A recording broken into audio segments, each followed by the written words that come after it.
What's up guys? Through the years po, isang tanong lang talaga ang medyo malungkot ako 'pag sinasagot ko, 'no, dahil, kalimitan or, one way or the other po, isa lang ang sagot ko, 'no, 'pag dalawa lang, 'no, so it's either, wala po ako or hindi ko kaya, 'no. So ito po yung tanong regarding po sa Apple ID lock, iCloud lock or what we call as, activation lock, 'no. So basically ano po ba ang Apple ID, ang iCloud account at activation lock? Bakit ba may merong mga Apple devices, iPhone, iPad, MacBooks, na meron mga ganito, 'no, yung nala-lock yung iCloud account nila, lumalabas ang activation lock. Ikaw, pangatlo, ano ba yung option mo in case na meron kang Apple devices, in case na yung iPhone mo, yung iPad mo, yung MacBook mo, naka-activation lock, 'no. So, importante 'yan, 'no. So, at, number 4 po, paano maiiwasan ang activation lock, ang iCloud lock or yung Apple ID lock, 'no. So, lahat ng 'yan sa pagbabalik ng WhatsApp Lab.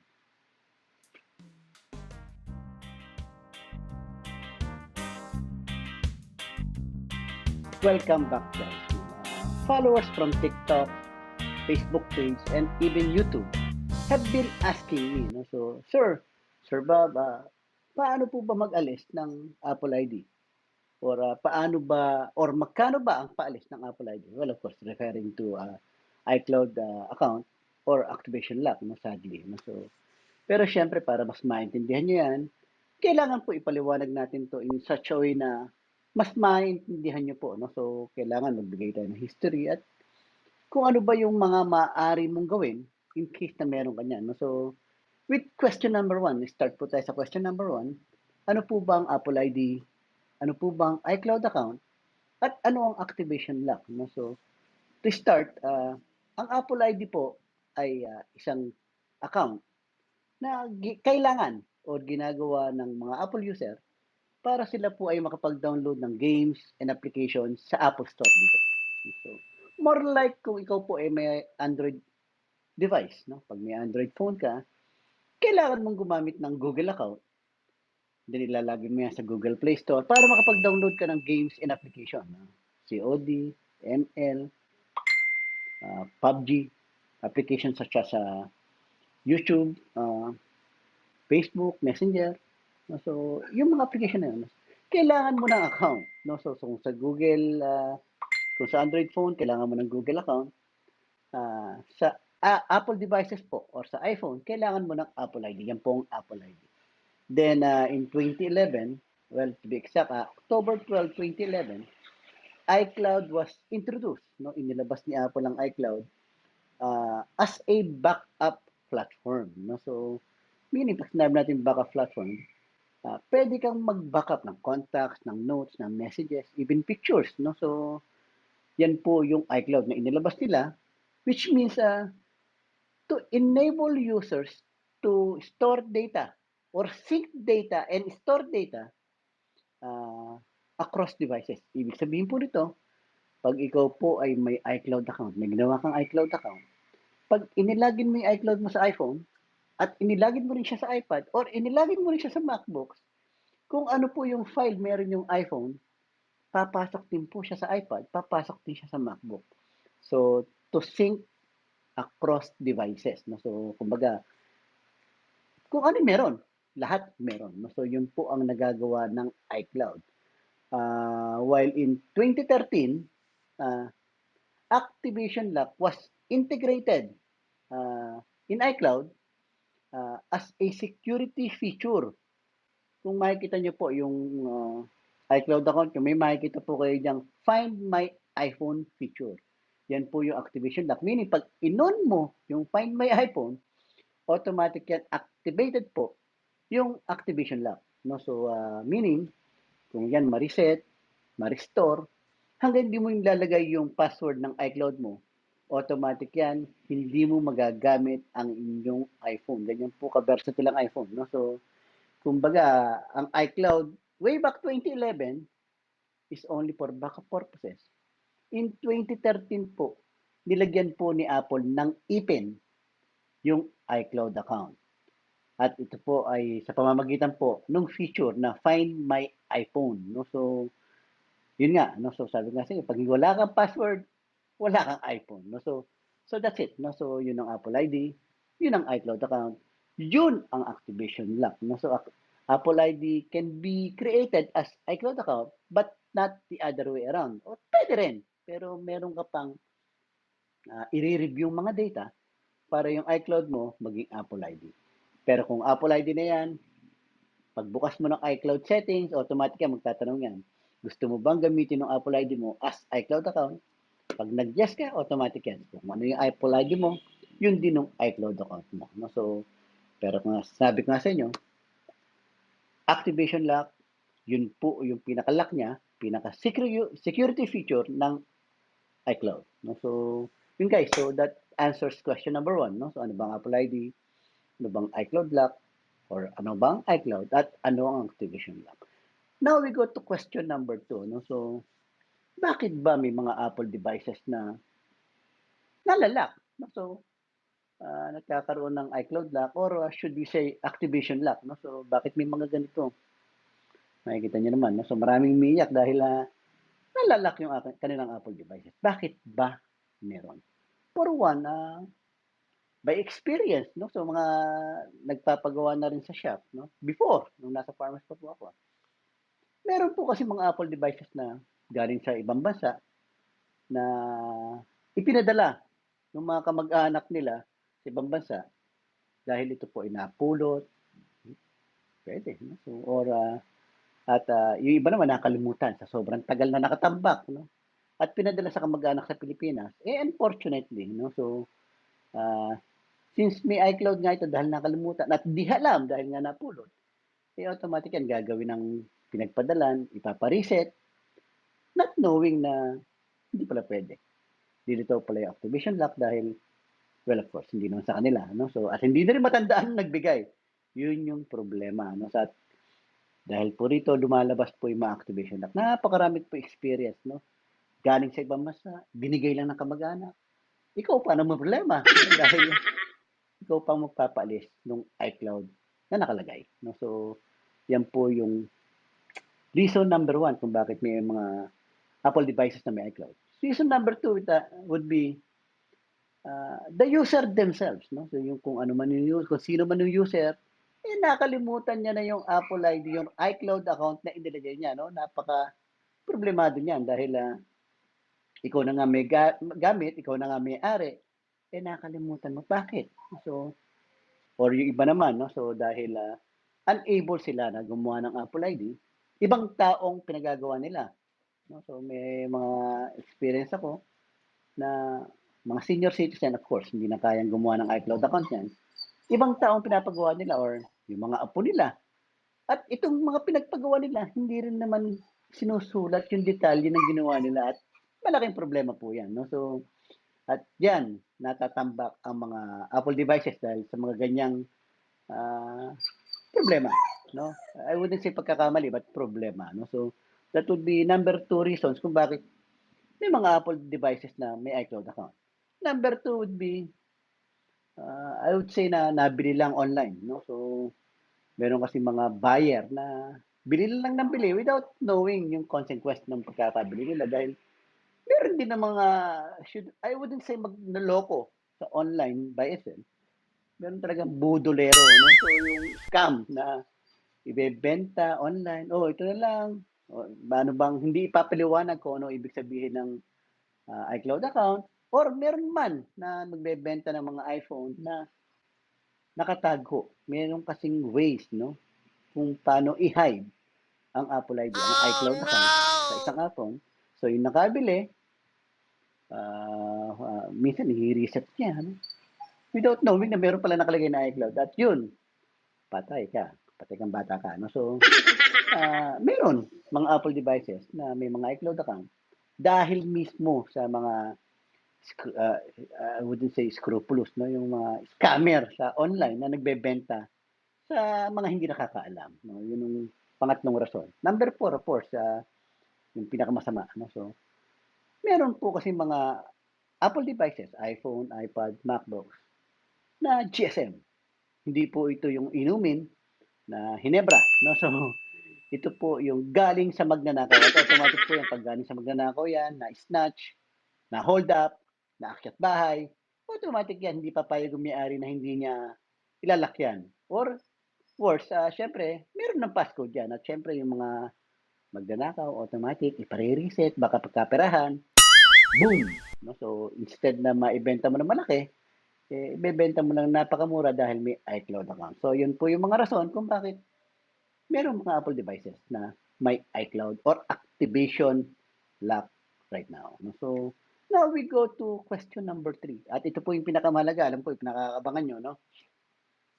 Kung ikaw po ay may hawak ng mga Apple devices na iCloud or activation lock, ano po bang option mo or maaaring gawin para ito ay, I wouldn't say pakinabangan or kahit pa paano maalis. No? So, number one option mo, kung ikaw man ikaw yung may-ari ng iPhone, this one, binili mo ito sa authorized reseller ng iPhone, iStudio, Mac Store, kung ano mang legit na nagbebenta ng mga original iPhone, yung mga may 1 year warranty na iPhone reseller, no? Kailangan lang dalhin nyo yan sa service center ng Apple. As long as you can provide a proof of purchase, kailangan may resibo ka. At the same time, kailangan yung resibo, pangalan mo. Marami na po ako natulungan yan. Marami na po akong inirefer sa Apple Service Center na doon po kayo pumunta as long as may box kayo, may resibo kayo, nakapangalan sa inyo. One way or the other po, tutulungan po kayo niyan dahil yan po yung isa sa servisyo nila. No? So, para kahit pa paano po, magamit pa yung iPhone. Either i-reset nila yan or ibibigay nila yung password. Dahil meron na akong mga customer na bumalik na tinuro ko doon. Sabi na, oh sir, binigay sa amin yung password. No? So, requirement would be, sabi nga sa inyo, kailangan may resibo kayo. Official receipt from Apple. At the same time, kailangan pangalan nyo yung nakalagay sa resibo. So, automatic po yan. Number one option nyo po yan. No? So, pero take note, kailangan legit Apple devices, hindi po refurbished. Dahil pag refurbished, hindi po tatanggapin ng Apple yan. No? So, number two option mo. No? So, kung ikaw man sa yung iPhone, no? Unfortunately, for whatever reason, na i-reset mo yan, and yun na nga, it happens na nagkaroon ng activation lock, ang pwede mong gawin dyan is go through the process of password recovery. This one, no? Pwede nyo pong i-password recovery yan. But take note guys, no? Recovering password of iCloud or Apple ID takes a lot of time, takes a lot of patience dahil mahirap yung proseso, mahaba yung proseso, at matagal yung proseso. It can take up to 1 month, no? So, and of course, may requirement din yan. Hindi basta-basta, uy, gusto ko i-recover, susurat ko lang yung papel, ilagay yung pangalan, no. Not that kind, you know. Ang requirement po niyan, dapat po, yung mobile number na ginamit mo, creating the iCloud account, nasa inyo pa. No, napaka-importante po ng mobile number na yun. Dahil dun po papasok yung link para ma-recover mo yung password. Or dun din papasok yung notification ni Apple na pwede mo nang palitan yung password ng iCloud mo. So, mobile account number, ang importante po. Mobile number po. So, as long as alam nyo yung mobile number na ginamit mo, automatic yan. Recover nyo. No? Not so much yung email. Dati, email address lang okay. Pero ngayon, hindi. Mobile number talaga eh. No? So, yun guys. No? So, as long as yung mobile number, same sa paggawa ng iCloud account, marirecover nyo yan. Pero, unfortunately, no? So, sabi nga sa inyo, take note guys, matagal po. No? Matagal po ang password recovery. No? So, hindi po ura-urada yan na gusto mo, recover mo, nailagay mo yung mobile number. Bukas meron na, or ngayon meron na, hindi. Ini-schedule ni Apple yan. No? So, usually 1 month bago sila mag-text na pwede mo nang palitan yung password mo. Yun guys, option number 2 na pwede mong gawin no, would be go through the process of password recovery at matagal. No? So, third option na pwede mong gawin, maaari mong gawin para ma-recover yung password ng iCloud mo would be this one, kung makikita nyo. Through online unlocking services. No? So, makikita nyo naman dyan. No? through online unlocking. Find my iPhone, then through online unlocking services. Pag tindik mo yan, pupunta sa ibang page yan. Well, of course, the rest is history. Magbabayad ka. Ano, so, medyo mahirap yan. No? So, dahil unang-una, ang online password recovery ng iCloud, costs a lot of money. Mahal po. Pag sinabi ko mahal, para kang bumili second and takes a lot of time. No? I mean, hindi rin ura-urada yan. No? So, can be 2 weeks, can be a month. No? So, bet you guys, no? For example, yung kabarkada ko po dito sa Farmers Plaza, nakabili po siya ng iPhone 14 Pro last year na 10K lang. Pero may iCloud. No? Pina-online unlocking services niyan sa mga server. No? Usually, Pinoy naman ng server. No? Alam niyo kung kano binayaran niya? 28,000. Oh no! Imagine, that high. No? So, kumbaga, kung binili niya yung unit ng 10,000, pinaalis niya ng 28,000. Magkano na naging puhunan niya? 38,000. The good thing about last year is that pag nagpapaalis po kayo ng iCloud, it only takes a minute. No? So, instant. 10 minutes to 30 minutes lang natatanggal po yung iCloud. Pero that much, napakamahal. And hindi po lahat ng tao kayang magluwal ng ganong kalaking halaga para lang matanggal yung iCloud. So, yun guys, no? So, third option would be online unlocking services, no? Number 4, ito po yung maaaring kaya nyo, no? So, at mura, no? Remove iCloud, not necessarily remove, but ma-fix, no? Yung mga iCloud activated unit through bypass. Yun po yung fourth option natin, na fourth option para kahit paano pa magamit pa yung unit is through bypass, no? Pero depende yan. Dahil kailangan ang unit mo ay ito, to, to, to, to, to. Kasi yan lang yung mga iPhone na supported ng bypass. Ibig sabihin po, pag yung iPhone na hawak mo po, wala dyan. Pero in-exclude ko na po yung mga lower level dahil 5S, 5, 4, 4S, no? Do, pwede pa rin yun i-bypass. Pero hindi ko rin sinama dahil mababa na po. No? So, pero itong pataas na to, pag wala po yung iPhone nyo dyan, automatic, hindi po siya supported ng bypass. No? So, and take note guys, dalawang klase po ang bypass. Bypass for SIM use and bypass for Wi-Fi use. Ibig pong sabihin, pag ang iPhone nyo po, itong iPhone na to, ganito po ang status. Fine, fine, fine. Pwede po yung i-bypass with SIM use. Pwede mo lagyan ng SIM, no? Pero depende pa rin yan dahil baka naman ito galing sa ibang bansa. iPhone 10 mo, galing sa ibang bansa, galing sa US. Pero nakalock sa carrier doon, nakalock sa Sprint, nakalock sa Verizon, or sa Canada, nakalock sa Rogers, nakalock sa Fido, Japan, nakalock sa ganito. Hindi mo pa rin pwedeng gamitan ng SIM yan hanggang hindi mo pinapa-open line. Siguro pwede yan na ipa-open line mo muna bago mo ipa-bypass. Pwede yun, no? So, but depende pa rin. No? So, ibig sabihin, hindi porket pwede siyang bypass with SIM, with SIM use na siya, no? Magagamitan mo na ng SIM, dahil baka hindi naman open line ng unit na pinapa-bypass mo. No? So, yun lang guys. No? So, ito, pwedeng i-bypass with SIM. No? So, while kung yung mga iPhone na po na yan, itong status, hello, naka-hello Garcia na. Automatic po yan, bypass for Wi-Fi use lang yan. Ibig sabihin, magagamit mo na siya. Magagamit mo ng YouTube, Facebook, Messenger. Not with data, but only with Wi-Fi. No? So, pwede mo pa rin ipasalang. Pwede pa rin kasing tanggalin yan at gawing Wi-Fi for SIM use. Pero syempre, mas mahal. No? So, I remember last year, no? Nagpa-bypass ako sa kabarkada ko. Dahil hindi ako gumagawa, dahil iba yung process na tamad na ako. No? Yung iPhone 10, pinabypass ko sa kanya, 1,015, ano? Sa customer din yan eh. Wi-Fi use lang. Then nagbago yung isip ng customer, sabi niya para ganyan ng SIM use, ano? Umabot siya ng 4,500. So imagine yung increase, no? So ganun po idadagdag nyo para magkaroon siya ng signal, no? So yun guys, so yun yung pang-apat na option mo para kahit papano po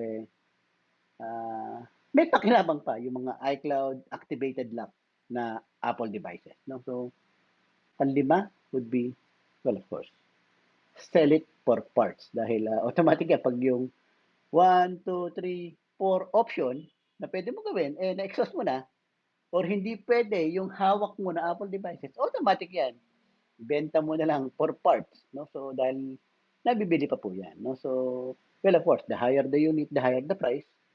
And, depende sa yan. Either itabi mo sa bahay or ibenta mo para pakinabangan. So, sabi ko nga, the higher the unit, the higher the price. Pero one way or the other, kailangan na magdamit ka na maayos pa nagbebenta ka dahil pagbibintangan kanyang magna, nakaw. No? So, yun guys. No? So, anyhow, yan po yung option mo kung meron kang hawak na activated lock Apple devices. No? So, paano ba ito may iwasan? Ito po yung pang-apat na subject natin, question natin. Well, napakarami pong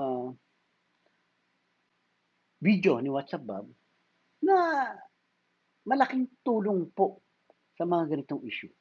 Unang-una, how to create Apple ID, this one. Then, meron pa akong isang activation lock, this one. No? So, tinalakay ko dyan kung paano may iwasan na gumawa ng Apple ID, ng iCloud account na mas madali mong i-recover. No? So, dahil dyan po itinuturo ko na sa paggawa pa lang ng email address, dapat tama na. No? Hindi ka pwedeng basta gagawa ng iCloud na iCloud.com. It's a no-no. No? So, kailangan po, pag gagawa pa kayo ng iCloud account, ng Apple ID, kailangan po email address po na ginagamit nyo, na personal nyo, na kahit anong mangyari, hindi mo makakalimutan ng password. No? So, yun lang yung pinaka-tip yan dapat. No? Kailangan, pag gagawa po kayo ng mga account, whether Apple ID, iCloud account, no? Kailangan po palagi nakalista. Pag gagawa ka ng Facebook account para meron kang pang sa the other one, yung automatic, tago mo palagi. No? So, yun lang guys. No? So, every time po nagagawa kayo ng account, kung anong mga application, make sure po na isulat niyo po sa papel. No? So, ang ginagawa ko right now, every time na mag-update po ako ng password, ipini-PM ko sa sarili ko using Facebook Messenger. I don't know kung na-detect na yan, but yun ang ginagawa ko. No? So, para ang tatandaan ko na lang, yung Facebook account ko. Isang Facebook account lang yung tatandaan ko kasi nandun lahat yung account ko. No? So, yun guys. No? So, yun. Sana po kahit paano po with this vlog, no, sana po kahit paano nagka-idea kayo kung ano bang Apple ID, anong iCloud account, anong activation lock, anong relasyon nila, anong pagkakaiba nila, anong pagkakapareho nila. No? So, at bakit ba nagkakaganito mga Apple devices, activation lock, anong option mo? No? So, kung yung hawak mong iPhone, naka-iCloud lock. No? Yun lang guys, no? So, sana po nakatulong po ito para kahit paano po, alam mo yung option mo. At alam mo kung paano iwasan na mangyari yung mga ganyan.